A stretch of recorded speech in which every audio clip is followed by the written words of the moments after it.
मुंबई के मालवनी में बीती रात कल रात को 11 बजे 4 मंजिला इमारत गिर गई थी और आप तस्वीरों में देख सकते हैं इस समय कि वही जगह है जहां पे बीती रात 11 बजे के लगभग 4 मंजिला की जो इमारत है वो गिर गई थी। और अभी भी जो है तस्वीरों में देख सकते हैं कि किस तरह से जो मंजिला है ढल गया था और अभी भी उसका जो मलबा है हटाने का काम किया जा रहा है। लगभग 14 घंटे बीत चुके हैं इस हादसे को, लेकिन अभी भी तस्वीरों में देख सकते हैं मलबा किस तरह से हटाने का कार्य किया जा रहा है बीएमसी और प्रशासन के कर्मचारी द्वारा। लेकिन इस मलबे में जो लोग दबे थे लगभग 11 लोग ऐसे हैं जिनकी मौत हो चुकी है और जिसमें से 7 बच्चे भी बताए जा रहे हैं कि इस मलबे जब ये मंजिला गिरा था तो उस मलबे में 7 बच्चे भी दबे होने की खबर थी, जिनमें से 11 लोगों की जो है अभी तक मौत बताई जा रही है। और ये आंकड़े जो है अभी भी लगातार आगे बढ़ सकते हैं क्योंकि 7 से 8 लोग ऐसे हैं जो हॉस्पिटल में अभी भी एडमिट है, जिनसे मिलने के लिए जो मंत्री है, विपक्ष है या फिर जो है वो सब मिलने के लिए उनसे जा रहे हैं। फिलहाल यहाँ पे भी जो विपक्ष की पार्टी है या फिर जो प्रशासन के है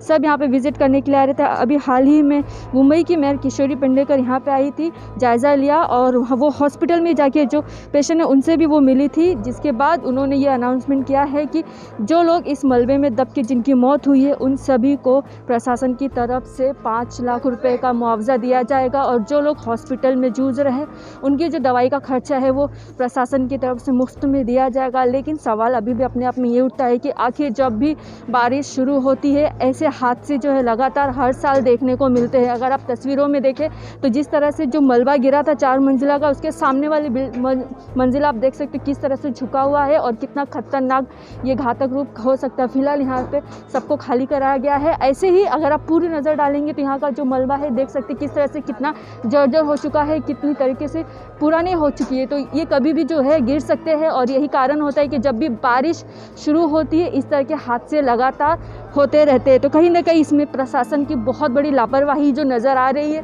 भले ही 5 लाख का मुआवजा दे दिया गया लेकिन इस तरह के हादसे जो लगातार होते रहते इसका जवाबदार कौन होगा? विपक्ष लगातार पक्ष पार्टी को जो है दोषी करार दे रही है, बीएमसी हो या प्रशासन को। लेकिन सवाल ये उठता है कि ऐसे में जो आम जनता है उनकी मौत होती है, भले उन्हें मुआवजा दिया गया तो क्या हुआ, लेकिन उनकी मौत का कारण क्या है? ऐसे लोग जो जिनके परिवार इस हादसे में दब के मरे हैं उनके गम का क्या? तो लड़का एक 15 साल का था, एक 10 साल का 9-10 साल का था और 4 लड़की थी। और भाई का बताया ना, और भाई की औरत और मेरे हादसा जो है वो हादसा कैसे हुआ था उससे आप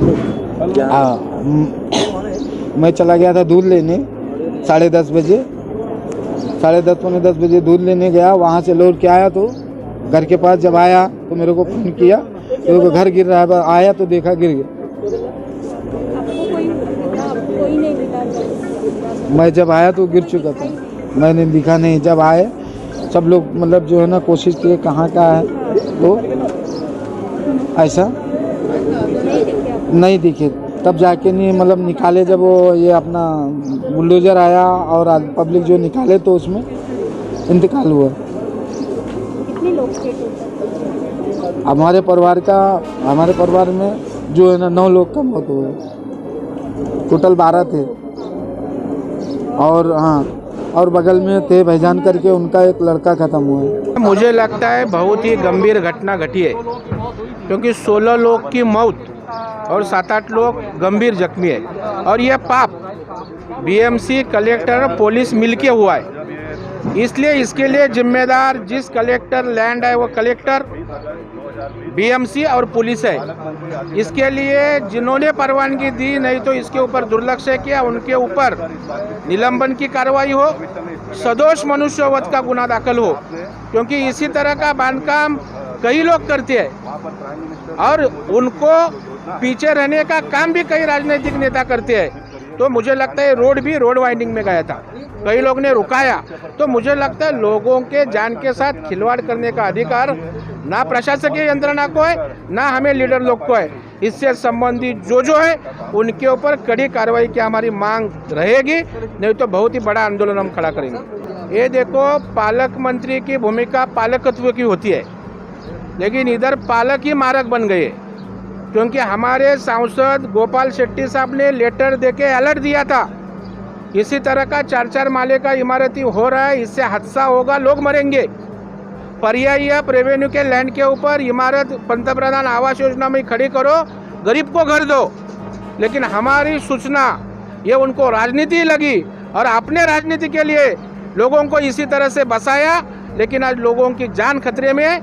मेरी मांग है यह सब रेवेन्यू बीएमसी पुलिस के ऊपर निलंबन की कार्रवाई होनी चाहिए, सदोष मनुष्यवध का गुनाह होना चाहिए, क्योंकि इसी तरह के बांधकाम कई लोग करते रहेंगे और लोग मरते रहेंगे। इसकी जिम्मेदारी महापालिका और सरकार के ऊपर है। एक घर गिरकर जिसमें 2 लोगों की जानें गई थी, तब 20 अगस्त 2020 आदित्य ठाकरे जी और 2 पालक मंत्री यहाँ के हमारे असलम शेख है, उन दोनों को मैंने पत्र लिखकर इस बात का संकेत दिया था कि आने भविष्य में इस प्रकार की घटना फिर न हो, लोगों की जानें ना जाए। इसलिए बगल में जो सरकार की ज़मीन पड़ी है इतनी बड़े पैमाने पे, जहाँ पर आज भी झोपड़पट्टियाँ नई बन रही है, प्राइम मिनिस्टर नरेंद्र मोदी साहब की जो योजना है सबको हक्का पक्का घर मिलना चाहिए, वहाँ घर बनाकर सबको वहाँ पर शिफ्ट करो, इस प्रकार की मैंने लिखित पत्र दिया था। असलम शेख साहब को मैंने स्वयं मिलकर कहा था कि भाई लोगों की जान बचाओ, इसमें हम राजनीति नहीं करेंगे। मेरी सरकार थी उन दिनों में देवेंद्र फडणवीस जी की, हमने उनको कहा कि हम तो आपको पूरी तरह से मदद करेंगे। इतना ही न कहते हुए लिखित पत्र भी दिया, लेकिन इस पत्र को उन्होंने अनदेखा किया और आज इतने बड़े पैमाने पर लोगों की जान गई है। मुंबई भारतीय जनता पार्टी आने वाले दिनों में झोपड़पट्टी के विषय पर बहुत आक्रामक होने जा रही है। पूरे घटना को लेकर आप किसको जिम्मेदार मानते हैं? इस पूरे घटना को मैं सरकार को दोष देता हूँ, पुलिस को दोष देता हूँ, कलेक्टर डिपार्टमेंट के लोगों को दोष देता हूँ, महापालिका के लोगों को, और यहाँ के जो स्थानिक नेता है जो गरीबों को हैरान परेशान करके रिपेयरिंग करते समय, पहला माला बनाते समय, दूसरा माला बनाते समय पैसा लेते हैं और ये सारा सिस्टम को चलाते हैं। इन सारे लोगों को, जैसे प्रवीण दरेकर जी ने कहा कि उनके ऊपर मर्डर का गुनाह नोंद होना चाहिए।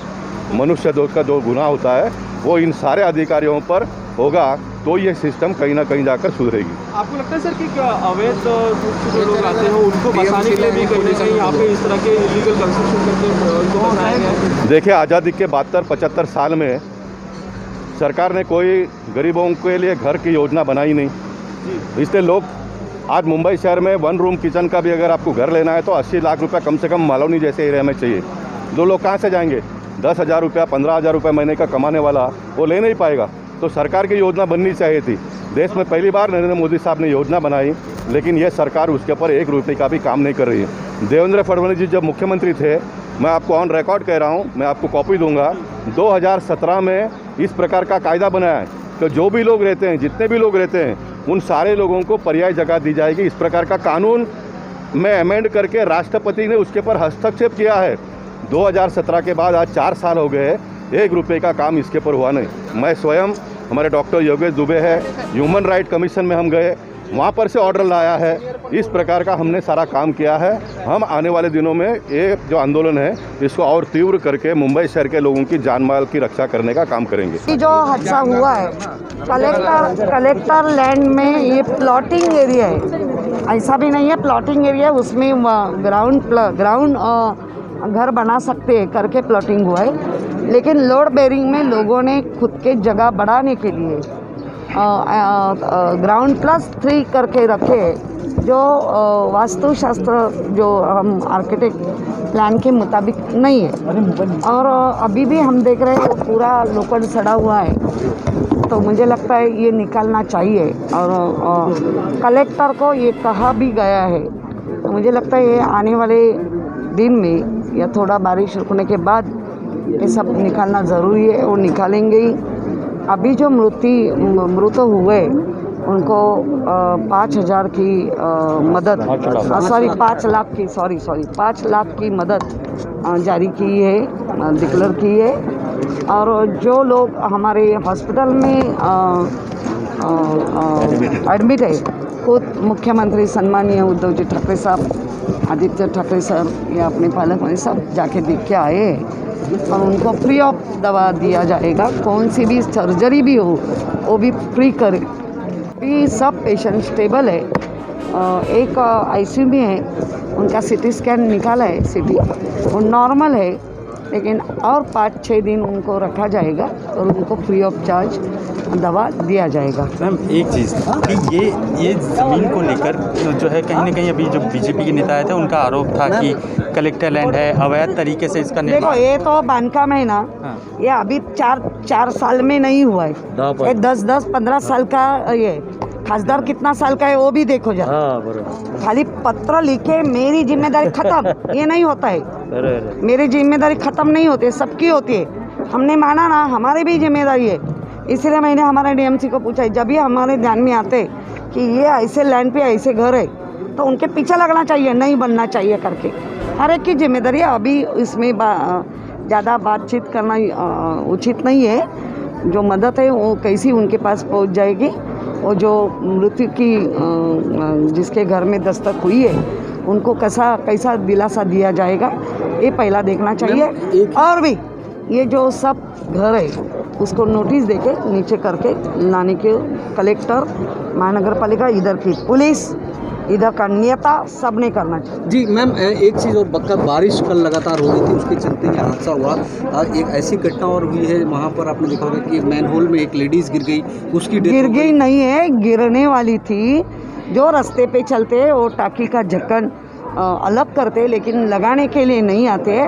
वो जो वार्ड है वो वार्ड में कौन सा वार्ड में आते हैं, कौन सा रोड में आते हैं, हमें बता दो। हमारे साथ डीएमसी है, मैं खुद है, हम जाके देखेंगे। लेकिन उसका राजनीति अखाड़ा बनाना उचित नहीं है, क्योंकि ये लोग भी करते हैं रास्ते पे। और जो हमारा घर रहता 10 बाय 10 का, उसमें किधर कुछ रखा है जैसा थोड़ा सा, तो ये भी, लेकिन हम हमारी जिम्मेदारी छटकते नहीं है। हम देखेंगे उनके ऊपर, जो हमारा वार्ड के जो लोग हैं उनको कह के ये सब दुरुस्त करने को। कई जगहों पर मैम कल पानी भर गया था बहुत, आपने खुद विजिट किया हिंद माता में, तो आपने विजिट किया था स्पॉट में भी, ये वाटर हिंद माता का एक अच्छी बात हुई है कि जो हिंद माता सालों साल भरा होके उसमें ट्रैफिक की समस्या होती थी। अभी वो कल के बारिश में इतना होने के बावजूद भी ट्रैफिक की समस्या नहीं हुई है। ट्रैफिक की समस्या अलग कर दी है। पानी भी 4 घंटा रुका था, 5वें घंटे में पानी चला गया है। और जो हमारा काम है 220 मीटर का, अभी 100 मीटर का ही काम है, वो कंप्लीट होता है। तो हमें आशा है कि जो 3 फुट का पानी है वो भी 1 फुट के से भी नीचे पानी रहेगा। HM न्यूज़ के लिए सरिता शर्मा।